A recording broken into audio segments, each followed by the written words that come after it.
आप सबको भी, देश भर के कार्यकर्ताओं को भी नड्डा जी के माध्यम से सबका अभिनंदन करता हूं। साथियों, आज मैं समस्त देशवासियों की तरफ से संत शिरोमणि आचार्य श्री 108 पूज्य विद्यासागर जी महाराज को श्रद्धापूर्वक, आदरपूर्वक नमन करते हुए श्रद्धांजलि देता हूं। उनके संलेखन समाधिस्थ होने की सूचना मिलने के बाद उनके अनुयायी शोक में हैं, हम सभी शोक में हैं। और मेरे लिए तो यह एक व्यक्तिगत क्षति जैसा है। वर्षों तक मुझे व्यक्तिगत रूप से अनेक बार उनसे मिलने का, उनके दर्शन करने का, उनके मार्गदर्शन प्राप्त करने का अवसर मिला है।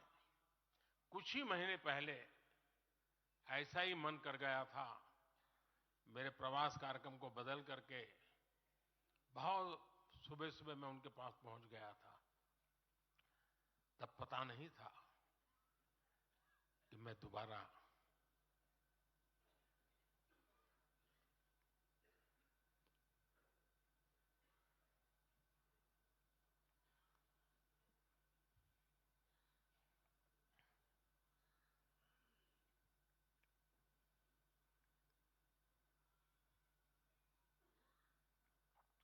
उनके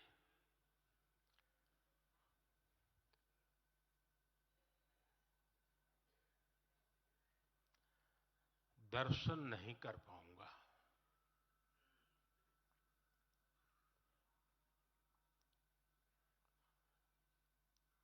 ये मेरा सौभाग्य रहा है कि पिछले 50 से भी ज्यादा वर्षों से मुझे देश के गणमान्य आध्यात्मिक मूर्तियों के निकट रहने का, उनके आशीर्वाद पाने का अवसर रहा है। और इसलिए मैं उस आध्यात्मिक जगत की उस शक्ति को भलीभांति जानता हूं, समझता हूं, अनुभव करता हूं। आपको सुनकर के आश्चर्य होगा कि वे तो दिगंबर परंपरा से थे। उनका जीवन कैसा होता है हम जानते हैं, लेकिन शायद ही कोई ऐसी महत्वपूर्ण घटना ऐसी नहीं होगी या मेरी तरफ से कुछ महत्वपूर्ण किसी काम में मेरा संबंध आया हो, 24 घंटे के भीतर भीतर उसका एनालिसिस करके मुझे उनका संदेश आता था। यानी कितने जागरूक थे।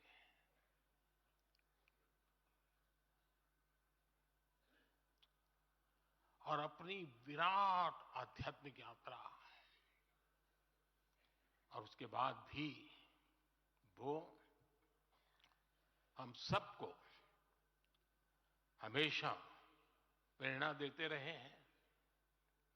जीवन भर उतनी सौम्यता के साथ उनका लोगों को मिलना, उन्होंने हमारे युवाओं को परंपराओं से जोड़ा, गरीबों तक शिक्षा और स्वास्थ्य की सुविधाएं पहुंचाई। उनका पूरा जीवन उस व्यक्ति के लिए प्रेरणा जैसा है जिसने गरीबों और वंचितों के लिए काम करने का संकल्प लिया है। आज जब भारत प्रगति के पथ पर आगे बढ़ रहा है, मुझे विश्वास है कि उनके सिद्धांत और उनका आशीर्वाद ऐसे ही भारत भूमि को प्रेरणा देता रहेंगे।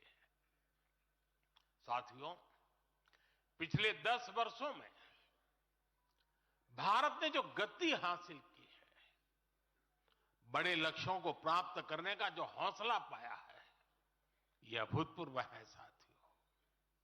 और इसलिए नहीं कि मैं कह रहा हूं, दुनिया गाजे बाजे के साथ बोल रही है। भारत ने आज हर क्षेत्र में जो ऊंचाई हासिल की है, उसने हर देशवासी को एक बड़े संकल्प के साथ जोड़ दिया है। और ये संकल्प है विकसित भारत का। अब देश न छोटे सपने देख सकता है और देश न अब छोटे संकल्प ले सकता है। सपने भी विराट होंगे, संकल्प भी विराट होंगे। और ये हमारा सपना भी है, हम सबका संकल्प भी है कि हमें भारत को विकसित बनाना है। और इसमें अगले 5 वर्षों की बहुत बड़ी भूमिका होने जा रही है। अगले 5 साल में भारत को पहले से भी कई गुना तेजी से काम करना है। अगले 5 साल में हमें विकसित भारत की तरफ एक लंबी छलांग लगानी है। लेकिन भाइयों और बहनों, सारे लक्ष्यों की प्राप्ति के लिए पहली शर्त है सरकार में भाजपा की जोरदार वापसी।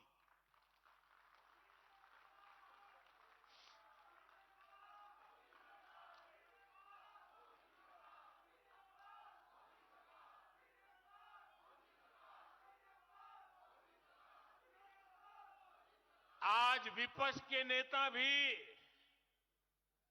एनडीए सरकार 400 पार के नारे लगा रहे हैं।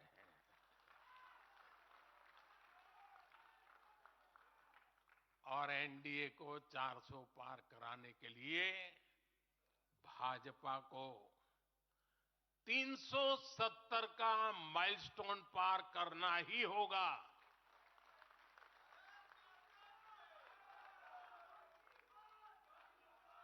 साथियों, कई बार लोग मुझसे कहते हैं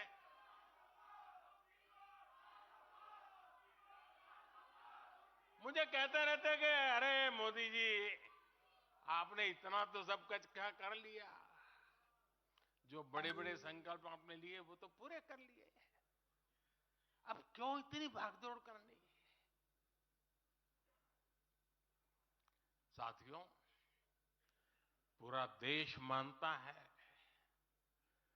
10 साल का बेदाग कार्यकाल और 25 करोड़ लोगों को गरीबी से बाहर निकालना ये सामान्य उपलब्धि नहीं है। पूरा देश मानता है हमने देश को महाघोटालों और आतंकी हमलों के खौफ से मुक्ति दिलाई है। पूरा देश मानता है हमने गरीब और मिडिल क्लास का जीवन बेहतर करने का प्रयास किया है। लेकिन जो लोग सोचते हैं कि बहुत हो गया, ऐसा सोचने वालों को मैं एक पुरानी घटना जरूर बताना चाहूंगा। एक बार एक बहुत बड़े नेता मुझे मिले, मेरे प्रधानमंत्री पद के दूसरे कार्यकाल